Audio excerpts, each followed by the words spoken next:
بسم اللہ الرحمن الرحیم۔ جس نے جادو کیا اسی پر پلٹ جائے گا۔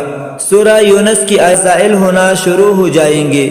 اس کے علاوہ سورہ بقرہ کی آخری رکوع کی تھے۔ سورہ بقرہ کی آخری آیات کے رکوع ہم ڈسکرپشن میں دیں گے، آپ روزانہ گھر میں اس کی تلاوت لگائے۔ اسی طرح اس دونوں آیتوں کو روزانہ 100 مرتبہ پڑھے اور اپنے اوپر پھونک مارے اور پورے گھر میں پھونک مارے۔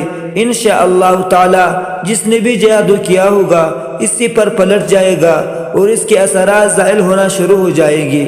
آیت مبارکہ یہ ہے، فَقَالُوا عَلَى اللَّهِ تَوَكَّلْنَا رَبَّنَا لَا تَجْعَلْنَا فِتْنَةً لِلْقَوْمِ الظَّالِمِينَ وَنَجِّنَا بِرَحْمَتِكَ مِنَ الْقَوْمِ الْكَافِرِينَ فَقَالُوا عَلَى اللَّهِ تَوَكَّلْنَا رَبَّنَا لَا تَجْعَلْنَا فِتْنَةً لِلْقَوْمِ الظَّالِمِينَ وَنَجِّنَا بِرَحْمَتِكَ مِنَ الْقَوْمِ الْكَافِرِينَ فقالوا على الله توكلنا ربنا لا تجعلنا فتنة للقوم الظالمين ونجنا برحمتك من القوم الكافرين۔